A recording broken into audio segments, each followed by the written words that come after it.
Welcome. Join Chief Charlie Beck for a conversation regarding the Chief's message for the month of May 2016.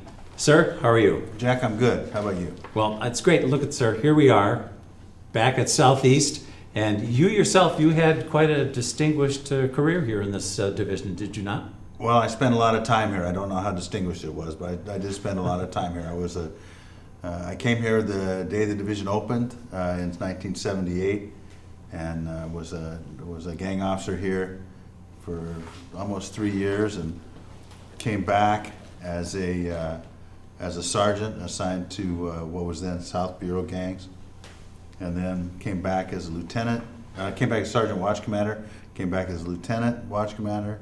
Came back as a captain, and here today as chief, sitting in the roll call room, talking to you. It must have been unusual for you to come back first as a patrol officer because you wheeled here, but to come here and now you're in charge. Were there people here that were working for you at that time that maybe are training officers or anybody like that? One or two. There were a couple of folks that were here the whole time. You know, unfortunately they've all retired since then. None of them are still here, but there were a few. But you know, it's always been a place that I considered home. You know, a couple of divisions I consider home. This one in Rampart, you know, and maybe Hollywood a little bit to an extent. And I just always felt very comfortable here, very much at home. Great. And as it is, we have two employees here of Southeast, and I'm not going to put you on the spot when we do that 1 minute, 1 second, but I am. Sergeant, why don't you go first? Hey Chief, I'm Sergeant Julio Virueta. I've been here at Southeast for a little bit over a year now. Sorry. Hey sir, I'm Brian Williams, just a police officer too, and I've been here for about 2 years. No such thing as just a police officer. Gives us a good opportunity, sir, to talk not only from a Southeast position, but you know what, we have a sergeant and an officer as well, and I believe you have a comment or a question right off the bat? Yeah, we've received several questions from the watches throughout Southeast. One of them being was a lot of these incidents, whether or not they come back justified or not, officers have a feeling or a belief that they will be negatively disciplined just because of the political pressure in today's society. What would you have to say to those officers that believe that? Well, first, you know, I think it's important that everybody recognize that politics does not drive my decisions on this thing, ever. And I think if you look at the history of me as chief, you can easily recognize that. I make the tough decisions when I have to make them, but you know, I also do the hard support that cops need. You know, whether it was the 6th in Union or the recent Skid Row shooting or shootings in Newton. You know, the Ford shooting in Newton. You know, I call those like I see them. Unfortunately, once in a while we'll have an incident that I have to look at negatively. You know, but the vast majority of uses of force, you know, I understand. I've worked the streets for a long time. I know how hard these decisions are to make, and I know that our employees, our cops, have good hearts. They're trying to do the right thing, and I support them when they do. Sarge, how about you? No, Chief, you mentioned a lot of these recent shootings. Yeah. A lot of the officers, they believe that, or they're concerned with the Police Commission's recent statements on the use of deadly force. They want to know is where do you draw the line? Where does de-escalation cross into retreating or not engaging the suspect? Well, I think it's important to recognize that no policy has changed at this point. You know, we haven't changed anything yet.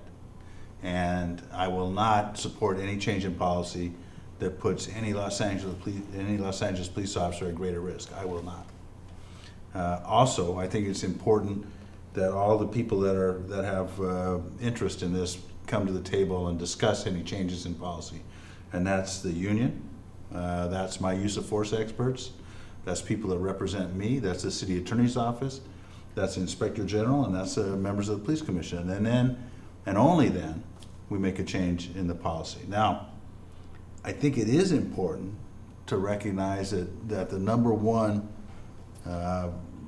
goal of the Los Angeles Police Department, the thing that we're about, is saving lives. You know, and that reverence for human life is part of what we do. Now, does that mean that we'll never have to take a life? Well, no, that's not what it means. But it means that if we can avoid it, we certainly will. And if we can avoid it through de-escalation, which cops do every day, all day long. I mean, I have seen experts at de-escalations of critical incidents since I first day on the job. I mean, that's what we do. Does it always work? No, it doesn't always work. Can you always do it? No, you can't always do it. You can't always say, stop, don't advance anymore. You can't always say, drop the weapon. You know, I know that. And if the situation is such that you have no opportunity or no ability to do that, then I absolutely know it.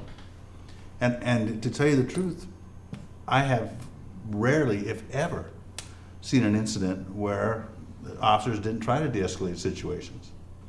Nobody wants to take a human life. You know, we tell them to drop the weapon, tell them to stop, don't advance, don't come any closer. Tell them if you come any closer, I'm going to shoot. You know, this is what we do as a rule of thumb, and that's all de-escalation. Now, can we develop other techniques? You know, trying to build some, you know, all the crisis negotiation stuff. Try to build rapport when you get a chance. You know, if you can. You know, if you have some space and a little time to do that, well then yeah, you should build some rapport and see if you can, you know, try to get them to see things in a different way. And I expect that from Los Angeles police officers, but that's nothing new. I've always expected that, and I usually get it. So, you know, I think that the number one takeaway is that I won't allow or support any use of force policy change that puts you at greater risk. I will not.